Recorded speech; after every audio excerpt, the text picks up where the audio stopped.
I have nothing funny to say here, I just wanted to do the teleport animation. It is here and it is time. The long-awaited Starfinder 2nd Edition, y'all. I cannot contain my excitement, y'all, because Starfinder 2nd Edition is here in playtest. But don't let the word playtest fool you. This is an entirely ready-to-play game that all of you can play for free right now. You can go to Paizo's website right now and download the entire, 200-page playtest entirely for free, complete with, 12 ancestries, 6 classes, new skills and new skill feats for those skills, new equipment and rules for those futuristic space equipment, new spells that you can use in Pathfinder 2e right freaking now, as well as new rules that change the overall game to fit in a more spacey theme. And you heard me right, those spells can be used in Pathfinder 2nd Edition because the entirety of Starfinder 2e is backwards compatible. It's not even necessarily backwards compatible. It's just cross-compatible with Pathfinder 2e. Starfinder 2e and Pathfinder 2e use the exact same base rules, which is why one of the first things they say in the new playtest is that the standalone playtest is not enough to play the game. You do still need access to Pathfinder's Player Core 1, as well as the GM Core. It's right there. So what does this mean going forward? Well, first off, it means I'm going to be playing as much Starfinder 2e as I possibly can, because I absolutely love this game, and from what I've read, there is so much cool stuff. Even if you're not a big fan of futuristic things, you can look at this as 12 new playable ancestries and 6 new playable classes you can technically use in Pathfinder 2e. Have you always wanted to play as the futuristic super soldier who got locked in the past? Now you can play an operative with a limited amount of technology that gets stuck in the Pathfinder universe on Galarian and play through freaking, bloodlords with a laser pistol. That's just so cool. Don't ask me how you're going to find upgrades. Maybe some other stuff was sent to the past with you and your GM can work with that. Point is, I'm super excited and you should be too to play this amazing new system. And if you do play and try it out, don't forget to go to starfinderplaytest.com to leave your feedback on how it went, things you liked, things you didn't like, and how you think it could be fixed, because Paizo is going to be reading all of that so that when they release the official books next year for Starfinder 2e, they'll be just the best books they can possibly be, thanks to your feedback. But like I said, it is already fully playable as it is, so look forward to a bunch of new videos on the channel going forward. If you want to skip ahead to this time code, I'm just going to spend a couple of minutes talking about what the channel's going to look like over the next few weeks, but when we get to that time code, I'm going to be going over a very, very brief introduction to all of the new ancestries and classes in Starfinder. Going forward, you might notice a unique border around the thumbnail of this video, which I'll put on screen right here. From now on, I will be covering both Starfinder and Pathfinder on this channel, but to help differentiate which one is which, all Starfinder videos are going to have this cool border around the exterior, but remember, they're cross-compatible. Any video I release for Pathfinder is going to be completely applicable to Starfinder, so if you like one, you might as well watch both. I'm just saying, there's no reason not to, because it helps me pay rent better. Speaking of helping me pay rent better, I want to give a quick shout out to all the members of the No Nat One's Patreon on screen right now. If you want to help me out just like those generous folks on the list and get your name on the list next to them, there is a link in the description where you can pledge for $10 a month. Thank you to every single one of you who are out there pledging for me. Appreciate the support. So we're going to go down the list. This is going to be a quick 2-sentence description of every single new ancestry and class coming to you in Starfinder 2e, available right now on the playtest. So let's jump into it, starting with androids. Androids are actually pretty different from Pathfinder androids if you've ever played or built one of those, because while the Pathfinder androids actually had a semblance of human or humanoid soul within them, Starfinder androids are actually entirely synthetic, and because of that, they get built-in saving throw bonuses against radiation effects, because that's a thing in Starfinder. The Barathu are possibly the weirdest new ancestry, as they are literally just a floating telepathic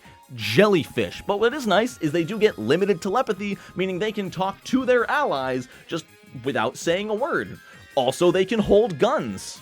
This is my favorite art in all of Paizo forever. Humans overall aren't that different, but if you just want to play a human, they're pretty much unchanged from Pathfinder because they are still very prevalent,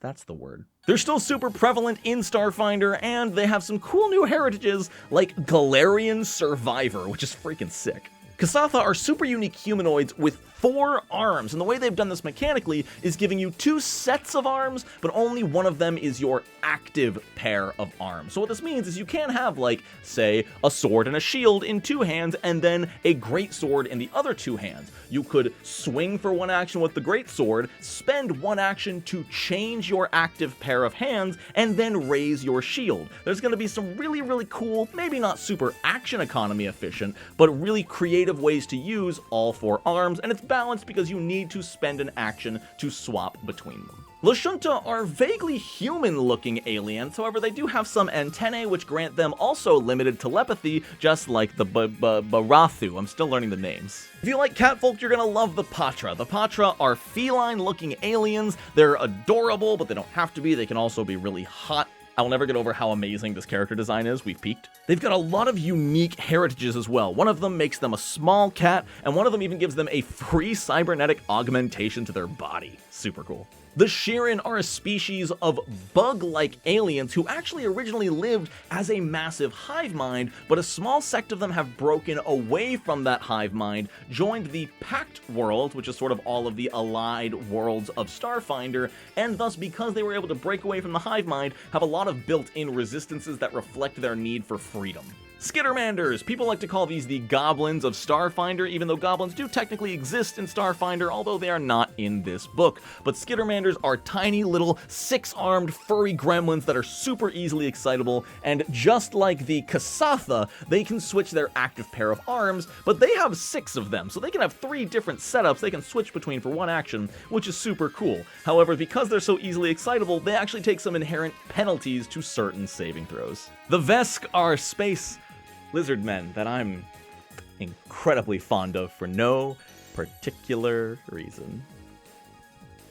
Don't go on Twitter if you're not ready for what you're going to see. And similar to humans, Yosoki make a return appearance, and they are mostly the same, though they do have a couple of new supportive abilities to help them work their cunning into the modern-day machinery of Starfinder. There are also 2 versatile heritages coming here in the playtest, the Borai and the Prismeni. The Borai is freaking sick in that you died, but your soul was not ready to die yet, so it repossessed your own body and reanimated it. Even though it is technically a corpse, you are still the one piloting it because your soul said, "Not today, Pharasma." If you take the Prismeni versatile heritage, then you have been touched by the Drift itself. The Drift is sort of like this light-speed superhighway between galaxies throughout the universe that people used to use until the Drift Crisis happened. Still not sure what that's all about. But a small fragment of that superhighway has found itself into your body and has augmented you in some pretty fancy ways. Alright, let's jump into the 6 classes. I really love the way they've designed this because every single class uses a different key ability modifier, starting with the Envoy. The Envoy is sort of like the Bard of Starfinder, utilizing their high charisma modifier to command their teammates and encourage their comrades to take control of social situations and lead their team in a totally unique style based on your subclass. The Mystic is sort of the cleric of Starfinder, however, rather than just serving a deity, you have a connection to some obscure cosmic force that will determine your spellcasting tradition. It's almost like if the sorcerer and the cleric had a baby. But they wouldn't because Kyra is married to Mauricio, not Seoni.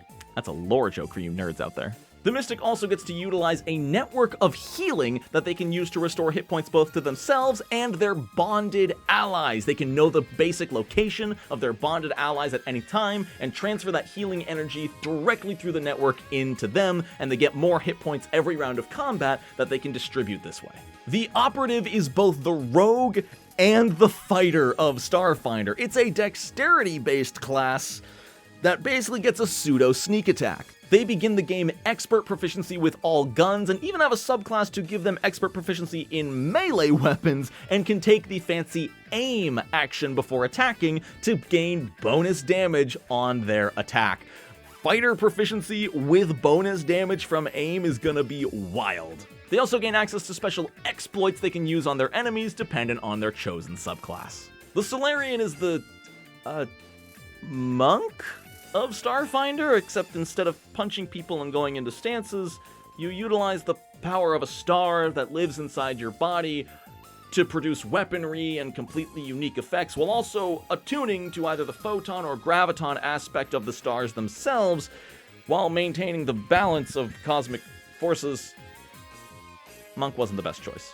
And the Soldier is the champion of Starfinder, a constitution-based juggernaut. However, instead of praying to a deity for the power to smite your enemies pray to their god as you walk menacingly towards them in your gargantuan suit of Fallout power armor with giant cannons in both hands, spraying lead onto the battlefield.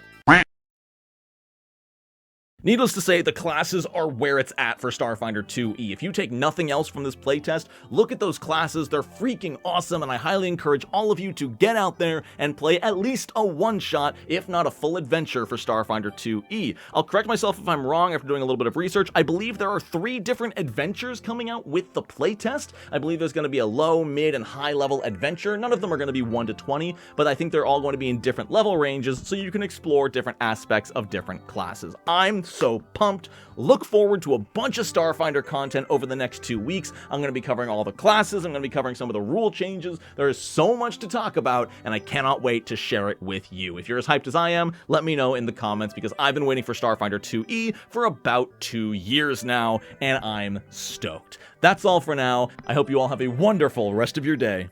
And until next time, no nat ones.